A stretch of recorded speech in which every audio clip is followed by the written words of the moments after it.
Hola señoritas y caballeros de primero medio, les habla su profesor Javier Bastías, el profesor de Historia y Ciencias Sociales.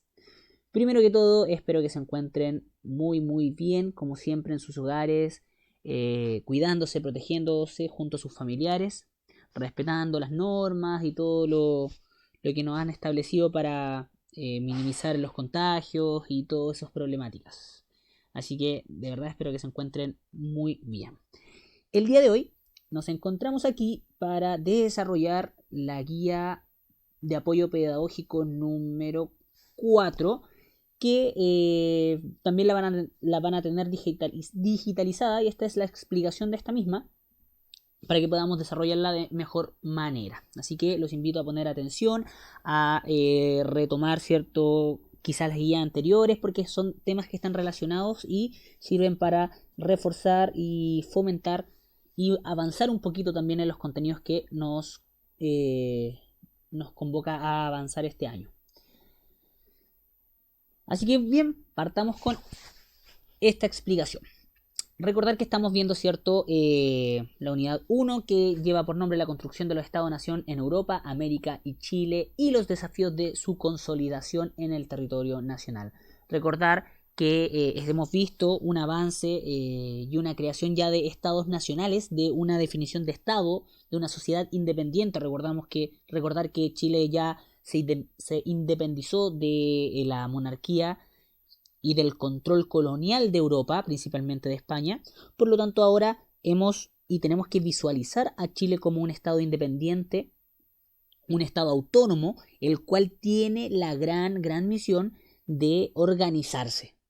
Y eso es sumamente complejo, chiquillos, porque ya hemos visto que en Europa había un gran desequilibrio político debido a todo el acontecimiento moderno de la disolución de los estados absolutos, de las ideas liberales que venían siendo muy potentes y que vienen a afectar y a en realidad desmoronar todo este orden monárquico que existía, y comienzan, ¿cierto?, los estados nacionales modernos, como también el caso de Chile y de América en general, que recibe el coletazo lógico y obvio de este proceso, porque América era prácticamente una extensión más de Europa. Por lo tanto en América van a pasar también estos aconteceres liberales, pero que van a comenzar con un hecho importantísimo dentro de todo este territorio, que es los procesos de independencia. Ya los tenemos claros más o menos el proceso de independencia como fue, y ahora estamos hablando cómo este Chile ya independiente se va a organizar y estructurar por primera vez como un país propiamente tal, libre. Ya eso es súper importante. Estamos viendo también eh, un periodo de estructuración, ¿cierto?, que comienza posterior a la abdicación y expulsión de Bernardo Higgins, a eso de 1823. Y vamos a ver que aquí va a haber un proceso de lucha, de pugna, donde van a intentar quedarse y hacerse con el poder, ¿ya?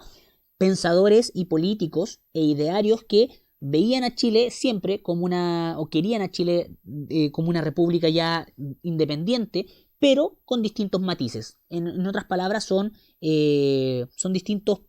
Aún no son partidos políticos como tales, sino que son pensadores o corrientes que buscan estructurar a Chile de una manera distinta, ¿cierto? Pero siempre enfocándose en la libertad e independencia. Ya eso es súper importante. Ya nadie aquí quería que Chile fuera o retrocediera a ser una colonia española, europea, sino que todos querían avanzar hacia esta independencia, pero con distintos matices. Así que eso es lo que vamos a ver el día de hoy.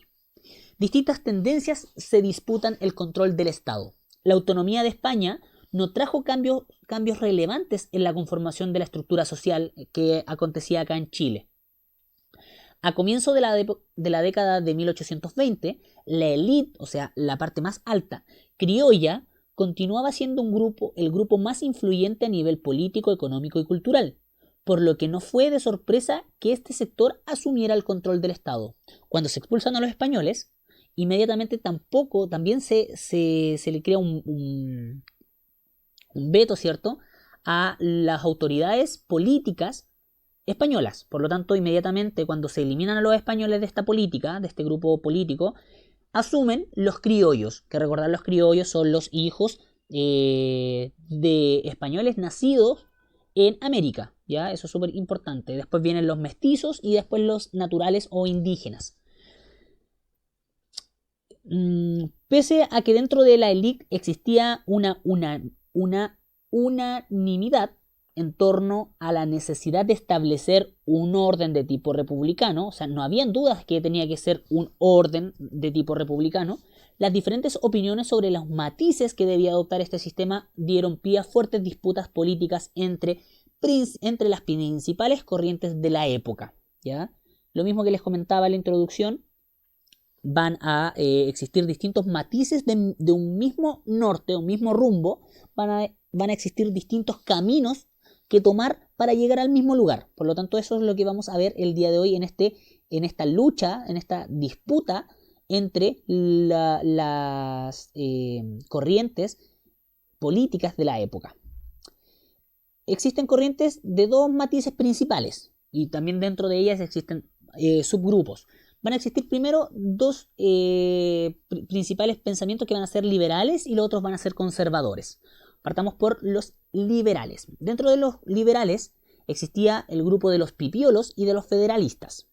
Los pipiolos, compuesto principalmente por jóvenes, eso es súper importante que lo recalquemos, jóvenes, profesionales, comerciantes e intelectuales.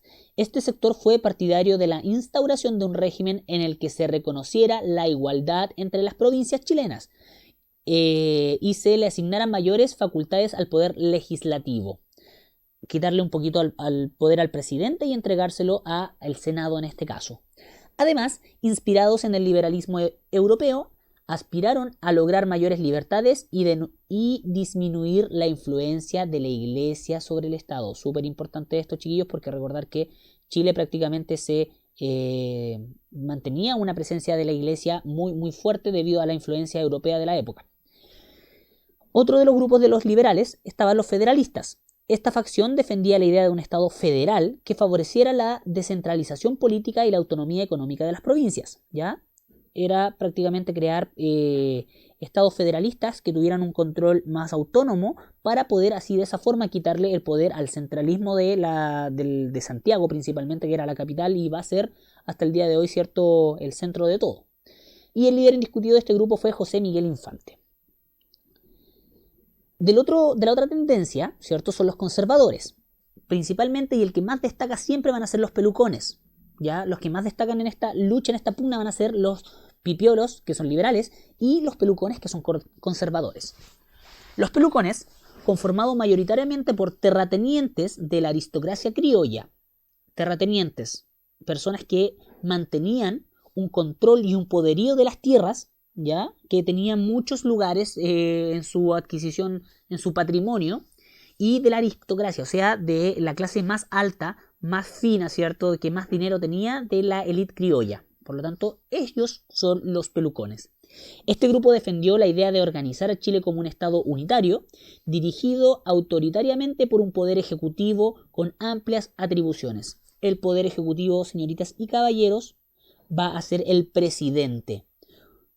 Por lo tanto, vemos inmediatamente que existe una diferencia, que acá los pelucones querían darle el poder prácticamente total o absoluto o mucho poder al presidente.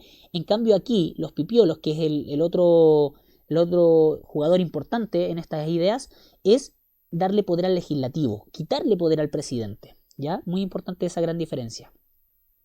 También fueron partidarios de mantener la influencia de la Iglesia Católica sobre el Estado, y además uno de sus principales representantes fueron Juan y Mariano Egaña, ya, los hermanos.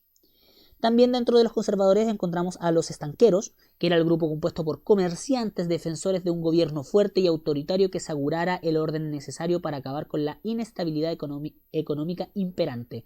El líder y fundador de esta corriente fue el señor Diego Portales. Y además existía una facción que tenía menos poderío, menos influencia y movimientos, que eran los o'higginistas, que era un sector liderado por militares partidarios del gobierno de Bernardo O'Higgins, Riquelme, que aspiraban al retorno del director supremo. Defendían la idea de un gobierno unitario y centralizado, pero sabemos que finalmente esto no se va a llevar a cabo. O'Higgins nunca vuelve y muere en el exilio en Perú. En esta búsqueda de la organización, cierto, administrativa, política de Chile, de este nuevo Estado-nación, que llevaba muy poquito tiempo de ser independiente, se va a buscar la organización legal, que es lo más importante.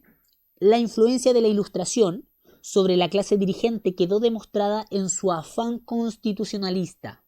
Durante el periodo de organización nacional, así se llama el periodo que estamos viendo, de organización nacional, se redactan 3 reglamentos constitucionales en los que se reconocen los principios de soberanía popular y separación del poder de los estados. Señoritas y caballeros, es muy importante entender que la Ilustración va a dar el puntapié para la creación de constituciones. Y como bien sabemos, porque esto ya es un tema manejado, la Constitución es la carta principal fundamental a través de la cual se organiza y estructura el Estado. La Constitución da las normas, da las leyes, cómo nos vamos a organizar.